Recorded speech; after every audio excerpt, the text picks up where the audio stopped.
design is an instructional design framework that actually comes out of the K-12 world.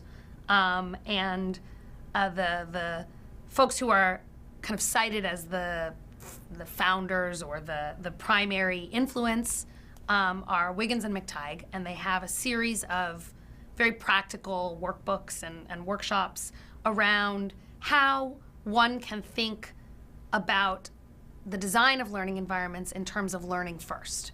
And so that may seem obvious and not backward, but essentially what they say is that often we begin with what things we want people to do in the classroom. Oh, I want my students to make an annotated bibliography, say, or I want my students to do this experiment. And essentially what they say is, by starting with activities, you are forced to map in the wrong direction toward what it is you want people to learn. And so what they propose is, at its basic level, a three-step process that starts with, what goals do you have for your students? That is, what is it that you want them to be able to know and do by the time they've finished your class, or your learning experience, or your program of study, or whatever it is? What are the competencies, you know, and in different disciplines, these have different terminologies, right? Core competencies you hear sometimes, skills, you know, we have the essential learning outcomes. One could argue that learning outcomes are goals, but what is it that you want people to be able to know and do?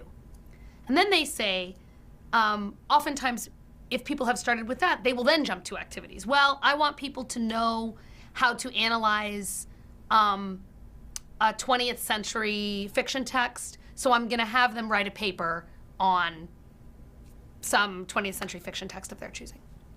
Jump right to the activities. What they say is, rather than that, the next piece you should consider is, how are you going to assess that they've met those goals? So what counts as learning and displays of learning in that domain?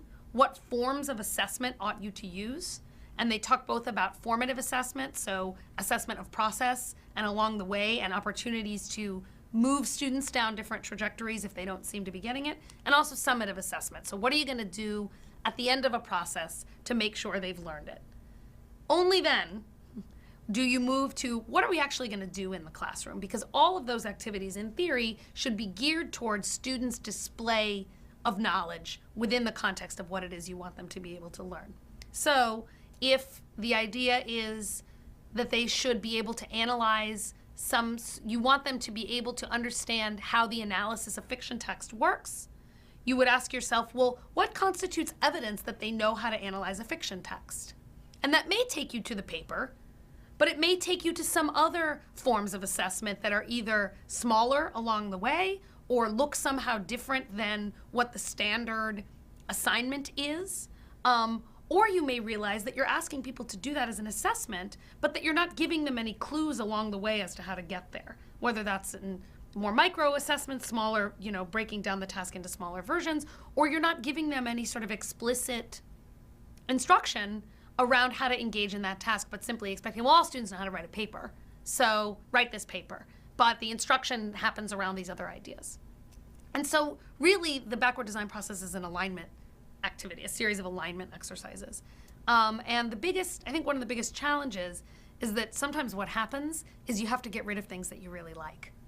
So you've been doing this great, you know, debate activity in your class for 10 years, and it's great because students get really heated and they really like to debate, you know, whether abortion ought to be legal or not. That's a really hot topic. It works really well. But in thinking about what the purpose of your political science class is, that debate becomes fun and interesting, but possibly irrelevant to the learning goals. And so what they really encourage is figuring out a way to essentially shed some of the activities that, though really fun and engaging, may not take you back toward those kind of core learning goals, what it is that's important for students to learn and be able to do.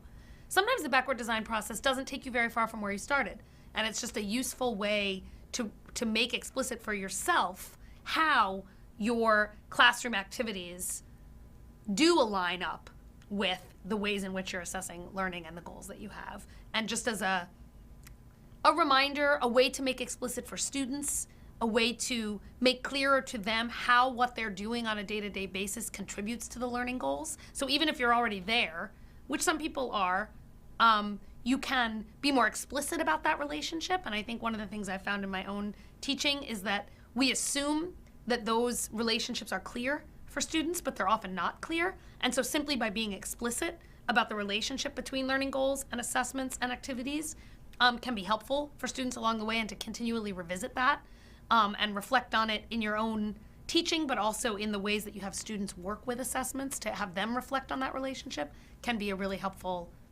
instructional tool. So there are lots of different ways to identify learning goals. There are lots of sources for learning goals. I think one source for learning goals is your own personal reflection on what's important in your domain and what counts as knowledge in your domain. So what makes one a practitioner of that particular domain?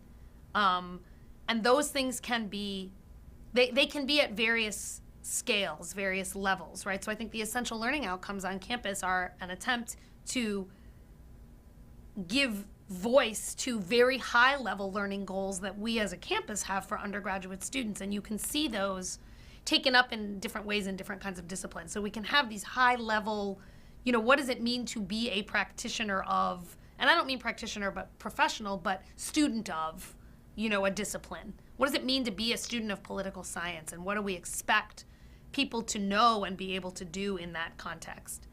I think, at a more basic level, there are clues about that in the texts that we draw from. So often textbooks, for example, will be structured in terms of content learning goals. If we're learning 20th century American history, there'll be big blocks, big chunks of content that we think are important for people to understand. There'll also be chunks of processes, right? So I think not a historian, but I think a common process in undergraduate historical analyses is to be able to reason through why historical events have happened and the sources that we draw from to make those arguments, how the arguments get structured, what constitutes a good argument, what constitutes a good narrative. So all of these are potential sources for learning goals within the context of a course. Colleagues are good sources for learning goals. Former students who may be in the field for which your course is potentially situated and suited. Courses that come before and after your course, if your course is within the context of some sort of sequenced learning. Wiggins and McTighe also talk about different levels of learning goals. So they talk about, at the broadest scale, what they call enduring understandings. So things that you want students to have 10 years after they've taken the course or 10 years after they've had the experience, right? Then they have what they call important to know and do, which are much more practical, right? Are there skills that you think students ought to have, right? Some sort of historical analytic skills or something like that. And then they have, I think I may be getting the phraseology wrong, but things that are kind of worth knowing about. So facts could often be placed in that category, where, do I care if 15 years from now somebody remembers exactly when Vygotsky developed the theory of the zone of proximal development? Absolutely not. Is it worth kind of talking about the general time period in which it happened because that situates it within a broader historical context? Yeah, that's probably important to me. Like, it's important to me that students don't think, Vygotsky was writing in the 1600s, And so in some ways that's a goal, but it's not at the level of like things I want them to have in 10 years. But I do think about kind of the specific information that we work with and have a goal that students are sort of generally oriented toward that information.